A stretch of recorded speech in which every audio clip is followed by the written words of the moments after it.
let's go ahead and start making our chimichurri. But the first and most important step out of everything is making sure that your herbs are really clean. That's the single most important thing you can do when making chimichurri. A lot of times there could be so much dirt and so much grit. Giving it a really nice clean will make such a difference. You can actually almost instantly taste it between one that has just not been rinsed quite all the way and one that has. Much cleaner. Highly recommend taking an extra 20 seconds on top of what you normally do to make it thoroughly clean. I'm using a Ninja. This is just a little pulsator over here, a little chopper. Super easy, you don't have to worry about chopping things up by hand. I have 5 bulbs of garlic in here. 4 to 5 bulbs is about the right amount, depending on the size they are. Don't worry about chopping them up because everything's gonna get taken care of right inside here. Just throw them in. I have 1 bunch of parsley and 1 bunch of cilantro. You kind of want a ratio of more parsley to cilantro, and commonly in the store, you're often gonna find that the bunches of parsley versus cilantro are kind of almost that way. Your parsley is going to be bigger and your cilantro is going to be a little smaller. Can you change that up if you wanted to? Sure. I wouldn't recommend it. Sometimes too much cilantro can put an off-putting taste in there, and you don't want to do that.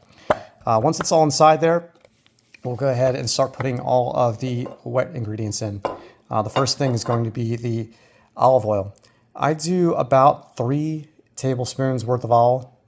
Put it in there. You could put more if you want to. It's kind of subject to your own taste. Just remember that olive oil is a much higher acidity taste to it and more bitter taste to it than if you were using a blended or vegetable oil. You can use just olive oil, but I always do a combination. So I put the olive oil in first, and then I'll also go ahead and put in a little bit of canola oil.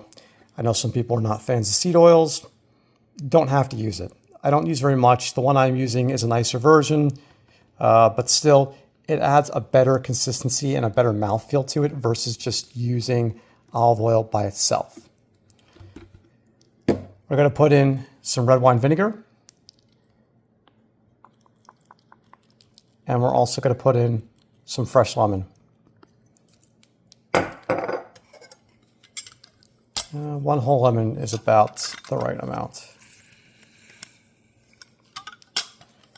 And after that, we'll put in our dry ingredients. The dry ingredients are super simple. Salt and pepper.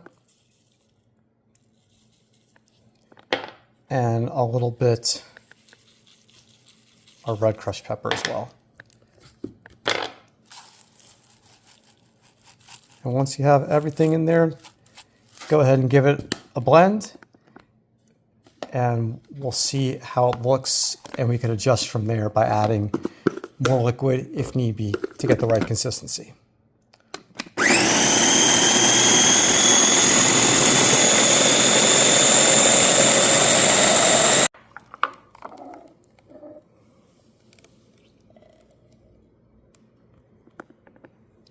Looks pretty good. Nice and bright. Fresh tasting. That's how all chimichurris will look. It'll last about maybe 2 days.